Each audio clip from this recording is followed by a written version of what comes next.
Hi, my name is Greg Garrett, and I'm the author of A Long, Long Way, Hollywood's unfinished journey from racism to reconciliation.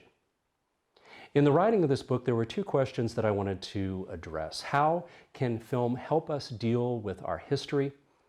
And how can film help us have hard conversations about personal and institutional racism?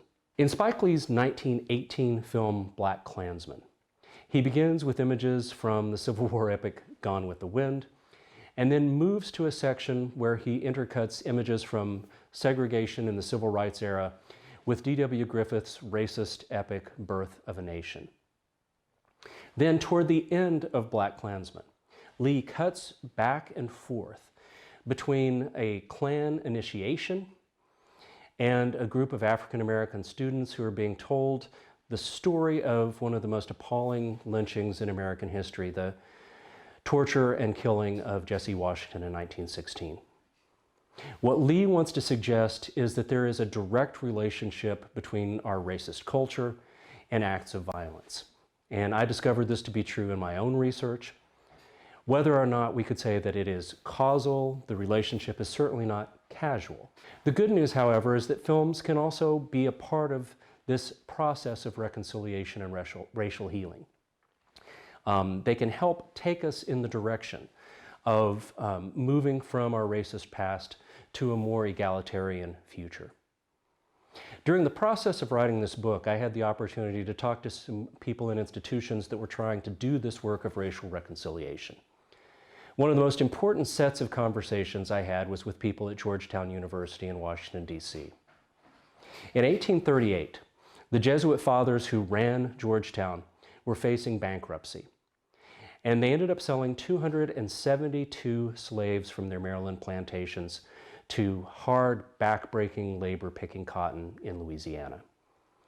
They recognized at the time that the economic necessity outweighed the moral gravity of what they were doing. But now the people at Georgetown were very clear that what they had done was wrong, that it needed to be repented, and that there needed to be work toward reconciliation. This process that they went through is also a process that we can exercise when we talk about film. So the first thing is recognition. We have to take a look at events in our past, we have to name them and claim them. Secondly, we have to offer repentance and remorse for those things in our American culture and our American history that deserve to be repented of. And then we need to enter into the long, hard work of conversation that leads in the direction of reconciliation. In one of the programs that I put together while I was doing research for this book at St. Paul Chapel in New York City, Dr. Catherine Meeks stood up in front of the audience and asked a question out of the New Testament. Do you want to be healed? If the answer to that question is yes, then film can be an essential part of helping us recognize our racist past. It can give us a chance to express our remorse and to enter hard but necessary conversations about race and prejudice. It's why I wrote the book and why I hope that the book will be useful for you.